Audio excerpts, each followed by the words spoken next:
Hi friends, అందరికీ నమస్కారం. Welcome to my channel. Friends, ఇప్పుడే అందిన వార్త. ఉద్యోగ పెన్షనర్లకు కేంద్ర ప్రభుత్వం భారీ గుడ్ న్యూస్.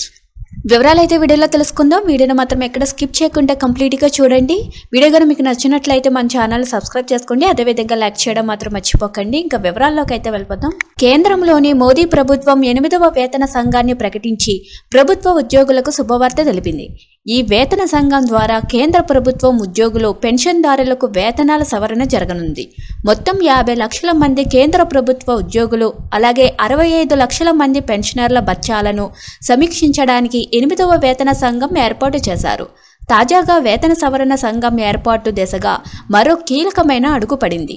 ప్రస్తుతం national council of joint consultative machinery staff side తరపున 8వ సెంట్రల్ పే కమిషన్ కోసం టర్మ్ ఆఫ్ రిఫరెన్స్ కోసం తన సిఫారసులను కేంద్ర ప్రభుత్వం తరపున డిపార్ట్మెంట్ ఆఫ్ పర్సనల్స్ అండ్ ట్రైనింగ్కి సమర్పించింది. ఇందులో ప్రధానంగా national council of joint consultative machinery జీతాల నిర్మాణం, డిఏ విలీనం, పెన్షన్ పెంపు, ప్రభుత్వ ఉద్యోగుల పెన్షనర్లకు అవసరమైన అనేక ముఖ్యమైన సిఫారసులను సమర్పించింది.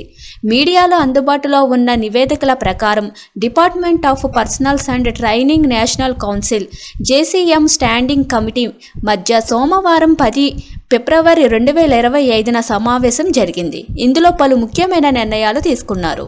8వ కేంద్ర వేతన కమిషన్ టర్మ్ ఆఫ్ రిఫరెన్స్ను ఖరారు చేయడానికి department of personnels and training జనవరి 23, 2025న నేషనల్ కౌన్సిల్ జేసీఎం సిబ్బంది వైపు నుంచి సూచనలను ఆహ్వానించింది.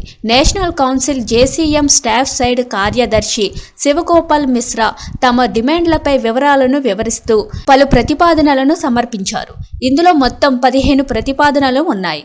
వేతన సవరణ సంఘం కోసం సిబ్బంది వైపు నుంచి ముఖ్యమైన సిఫారసులలో 1 లేదా 6 వేతన స్థాయిల కింద పే స్కేలును విలీనం చేయమని కోరింది.